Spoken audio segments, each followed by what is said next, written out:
અમીર હોય કે ગરીબ હોય, મેં મેલડીએ કોઈની પાસે ભેદભાવ કર્યો નથી.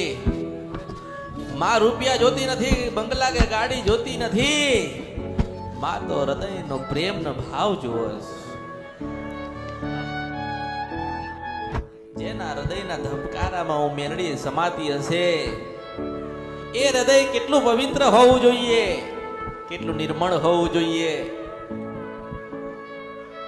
મેલડી કોઈ ઘર એવું બાકી નથી, કોઈ માણસ એવો બાકી નથી જે મેલડીને પ્રેમ ના કરતો હોય, મેલડીને પોતાના હૃદય બના રાખ્યું હોય.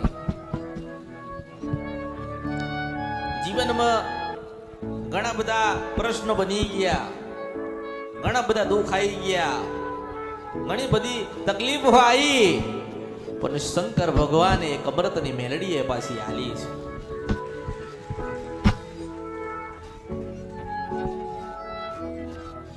દુઃખ તો પડવાના જ છે, દુઃખ તો પડશે જ, પણ તમે સહન શક્તિ થોડીક રાખજો, થોડી ધીરજ રાખજો. ભગવાને જેટલું બહુ દુઃખ છે, બહુ વેદના છે, કઈ રહેવાતું નથી, બધે જોવડાયો, કઈ સમાધાન થતા નથી, તો એક જગ્યાએ બેસી જજો, ચિત્ત મેલડીમાં પૂરવી દેજો. બધા જ દુઃખ અમૃતની મેલડીને સોંપી દેજો. તમે જેટલા દુઃખ અમૃતની મેલડીને સોંપશો ને એનાથી 1000 ગણા સુખ કરીને હું મેલડી તમને પાછા આપીશ.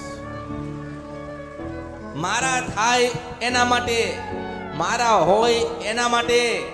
પછી 10 લાખનું દેવું કરીને કે મેલડીમાં ભરવા આવો, તો અમૃતની મેલડી એવી રીતે ભરવા આવતી? હું કોઈના બાપની દાસી મસ્તાની મોજેલી મેલડી, મોજમાં આવું તો વાત કરો. મને મોજ આવે, મને આનંદ આવે તો 1000 વર્ષ જૂની વાત કરું છું.